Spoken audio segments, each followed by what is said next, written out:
Join us as we explore the Grand Strand today.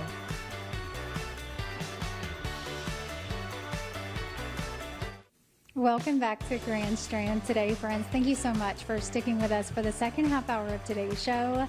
I'm Hallie Murrow. We are live at the Georgetown County Museum here in Georgetown, the third oldest city in South Carolina, and there's a lot to learn. We've now made our way upstairs of the museum. I'm back with Corinne and Paige. Guys, thanks so much for being with us.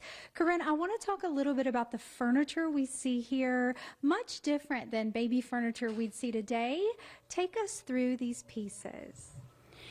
Well, you'll notice that there are such fine detail on both the crib, which with its burl and its inlay, and much care, just as much care would have been given to the children.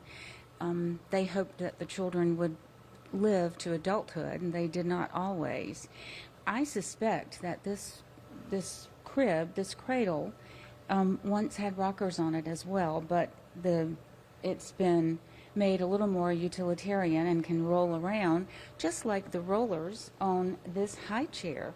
You'll notice that it too really almost matches with a little burl here and there. And the unique feature about this high chair, not only is it a caned back, which is an art in itself, but it converted into a stroller. See all of the wheels there.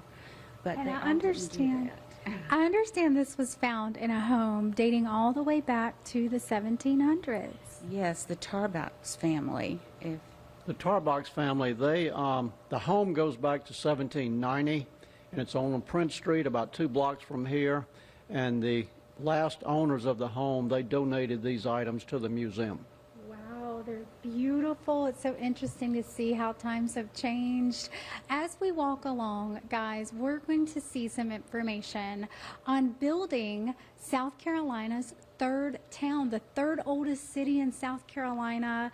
Paige, take us through kind of some of those early beginnings and what things looked like here in Georgetown. Yes, ma'am. Settlers were here in Georgetown in the 1700s, but the city of Georgetown wasn't laid out until 1729. And 2 of the biggest crops at that time, the planters, they were planting indigo and rice. And indigo and rice made them both very wealthy. Indigo was a good cash crop until the American Revolutionary War came along. Britain, they wanted to buy all of our indigo. They didn't want us selling it to France or Spain, and we were a very good customer to Britain. But when we won the American Revolutionary War, they no longer wanted to buy indigo from a former colony. So rice became the dominant crop at that time, and Georgetown was producing 50% of all the rice consumed in America. Rice made the planters even more wealthy than indigo. That's such an interesting fact. Corinne, in addition to that, what would you say people are most surprised to learn about Georgetown? Well, it has been designated as a seaport ever since 1732, and even though it couldn't accommodate a whole lot of ships coming in over that natural barrier around the North and South Islands, it still was thriving.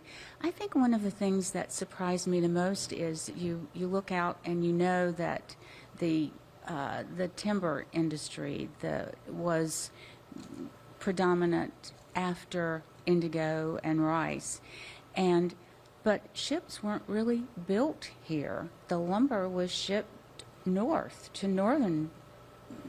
There was a shipbuilder, we think, around here, but we're not exactly sure where. Do you know, Paige? Up in Bucksville, there were quite a few ships built there. The Buck family, they came from Maine and settled in Bucksville, which is right outside Conway. And in fact, the largest ship built in South Carolina at that time was built in Bucksville, the Henrietta. And it came down the Waccamaw River and went out into the Atlantic, and unfortunately it sank in a typhoon off the coast of Japan. Wow, Such interesting history, guys. Thank you so much for taking us through it all. Friends at home, just to give you a little preview, we don't have time to cover it all, but take a look right over in this corner. Tons of items on display, each with a story to tell, and you can see it all right here at the Georgetown County Museum when you visit. And don't go anywhere. We'll be right back after this message.